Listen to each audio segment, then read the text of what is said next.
Hey guys! Magandang umaga! Welcome back po dito sa Gandara SRU channel for Showbiz Update. Andito na naman nga po akong muli nagbabalik ang nagmamaganda ninyong kachismosang Kim Pao upang magatid sa inyo ng latest update and fresh happenings patungkol kay Kim Chiu and Paolo Avellino.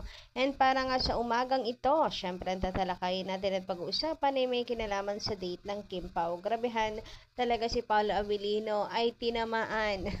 Tinamaan talaga ng matindi dito kay Kim Chiu. Super grabe talaga guys ang effect ng Kim Pao sa mga tao. And syempre ang effect ni Kimi higit sa lahat. Effect ni Kimi kay Paolo Avellino. Huy, grabehan yan. Anyway, of course, pag-usapan din nga natin ang promotion ng Kim Pao kahapon sa ASAP. Abay si Sir Martin, iba rin talaga po ang suporta sa Kim Pao. But before that, sa mga hindi pa po nakaka-subscribe dito sa ating channel, maaari lamang na pindutin po ninyo ang subscribe button at notification bell na rin dyan sa baba para magi-updated ka at ma-notify tuwing may bago tayong chika at balita hinggil sa Kim Pao. Basta mga balita na may kinalaman kay Kim Chiu and Paolo Avellino, sagot na po natin yan.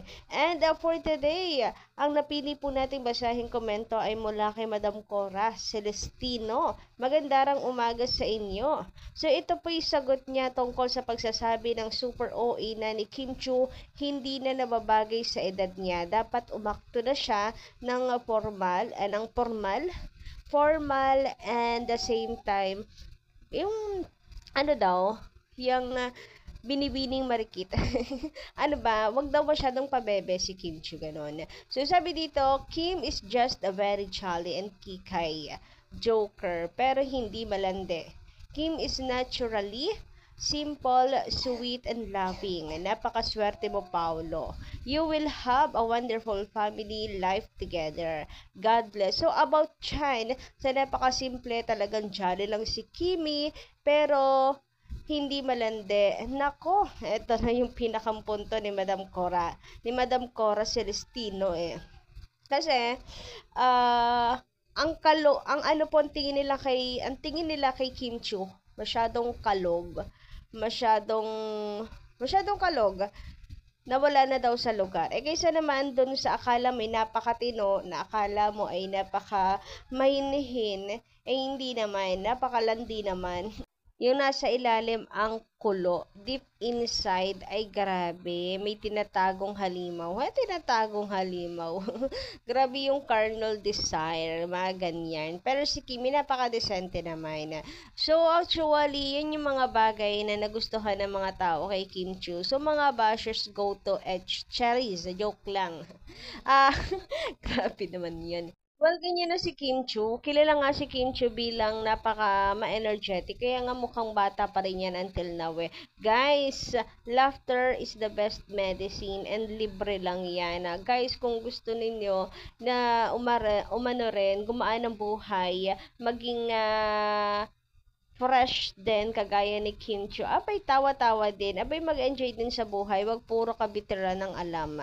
Anyway, sabi naman dito ni Madam Day Rodriguez, shout out, magandang umaga. Ayan, Gandara, Miss Gandara, naglalabasan ng mga kampoy ng mga bashers. Siguro na panood nila yung number o production number at gusto ng Kim Pao. Nakakatuwa. Sobrang galing mga bashers, inggit ba? Magaling kasi si Kim, 'di ba? Pustahan tayo, manonood ang mga 'yan. May gusto lang akong i-share, Miss Gandara. Ano po 'yan? Sige, gusto ko yung mga chika na 'yan. Charot, napaka-chismosa talaga. Ayan, may gusto lang ako i-share, Miss Gandara. Nabasa ko sa FB.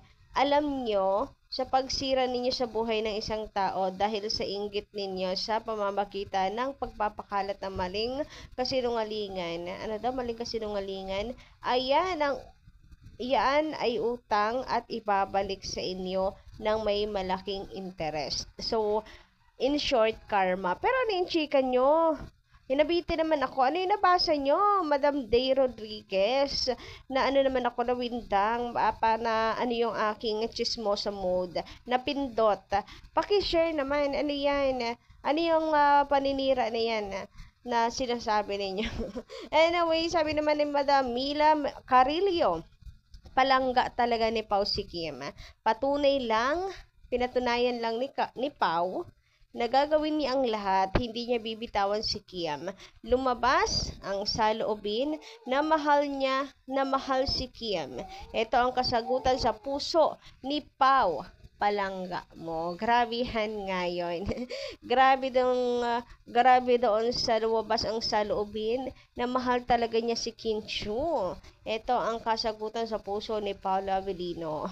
Grabe ka, Madam Mila Carillo. Pero about naman dyan, abay nakikita nga natin yung pagmamahal ni Paolo Avellino. Hindi man sinasabi or official announcement na, yes po kami na, yes po, kakasal na kami. Kakasal agad ang OA. Apaka-OA naman talaga. True actions.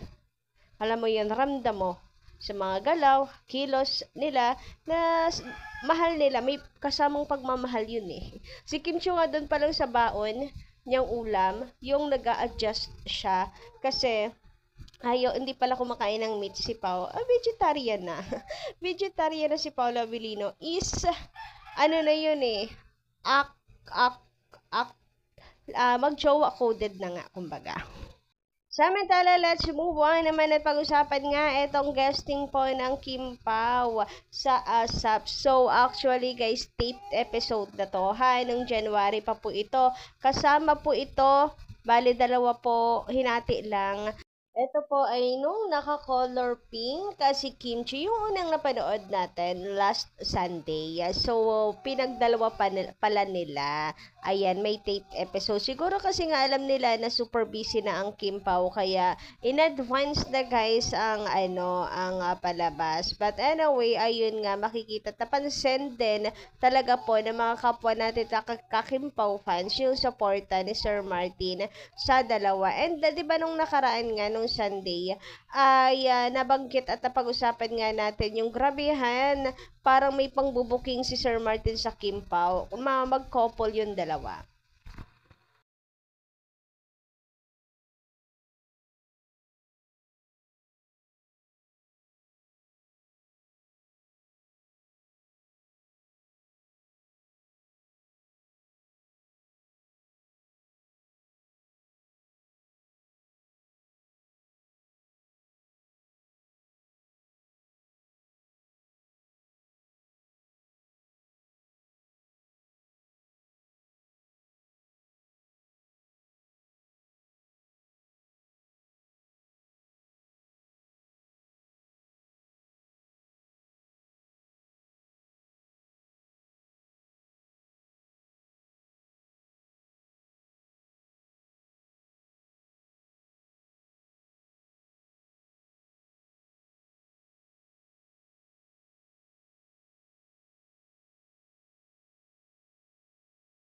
So, sabi po dito, grabe din yung suporta ni Sir Martin. Anyways, don't forget mga kapamilya, may love will make it disappear this coming March 26. Sabay-sabay tayong umiyak at kiligin. Hashtag Kim Pao, yes guys.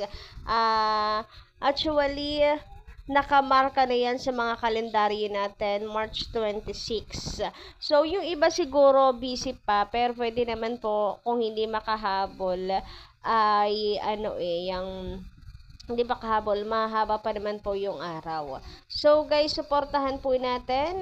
Of course, kung kaya po natin, first day pa lamang abaw, ay atin na pong pakitain ng milyon ang Kim Pao. Yung agad, 100 million agad in first day. Grabehan yun. Samantala, it seems so perfect guys ng date ng Kim Pao kasi naman po ang theme song ng kanilang movie na My Love Will Make You Disappear ay ikinanta rin doon. So, nakakatuwa, nakakataba ng puso na nakatutok pa man din po sa Kim Pao yung camera. And grabe, nung ipinakita nga po ang Kim Pao ay talaga naman, guys, hiyaway yung mga tao. Talagang ang dami pong kinikiliga sa Kim Pao. Biruin nyo ha, random people po yan. Pero grabe yung hiyawan ng mga tao kay Kim Chiu and Paolo Avellino. And ito pa guys ha, makikita at mapapansin nyo talaga kay Paolo Avellino na hindi siya sanay sa ganito. Pero tingnan nyo naman, because of Kim Chu, grabihan yung pagmamahal niya kay Kimi. Or should I say, napakaganda ng epekto at impluensya ni Kimi kay Paolo. Abaw at mukhang super happy na ni Paolo Avellino ngayon. Dati kasi kapag nakita mo isang Paolo Avellino, parang napakalungkot at napakaseryoso. Parang ang boring pa. Parang ang boring ng buhay niya. Pero ngayon, nakasama niya si Kim Chu ay nabalanse na. So, ito yung maganda po sa samahan ng Kim Pao talaga. So, samahan na lang para safe tayo. Charot.